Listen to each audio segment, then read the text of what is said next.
This E3 update is presented by State Farm. All right, 3 down. Ubisoft is over. Very interesting. One of the first things I noted is Assassin's Creed and Watch Dogs did not present demos. That leads me to believe we'll be seeing that with Sony. It's interesting to see that Ubisoft is so embedded with Sony, whereas, say, EA seems to be developing quite a strong relationship with Microsoft. It'll be interesting throughout this day to see how these kind of publisher affinities seem to be playing out. The biggest thing that was revealed was The Division.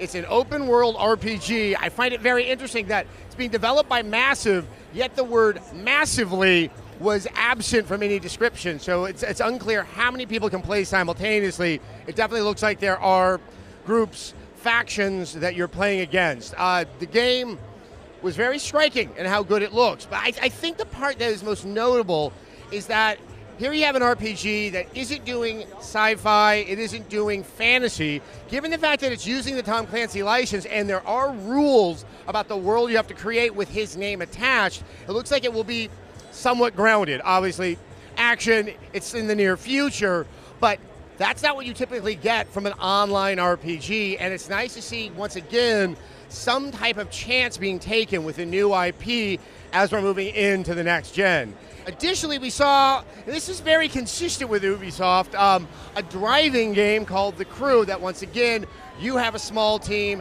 there's other small teams that are in the game, you can race against them. We're starting to see that same kind of grouping mentality that can benefit a lot of Ubisoft's games, but similarly can make them feel a little less unique from game to game to game.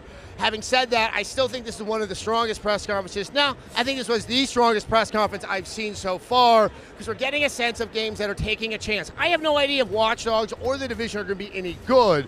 There's something very healthy and satisfying to see projects that don't look indicative of what we've seen before, with just a lot of solar flare and glossy paint thrown on. At the very least, there's a Rayman game coming out, something that makes me oh so happy.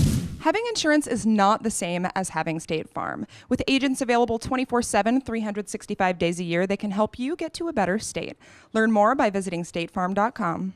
All right, this is Ubisoft. We have one more. It should be a very, very big one. That's going to be Sony. We will also have Max and Tara's reactions to the Ubisoft press conference that's up. If you haven't seen my thoughts on EA or Microsoft, go watch that now. This has been a long, exhausting day, but man, it's been eye-opening.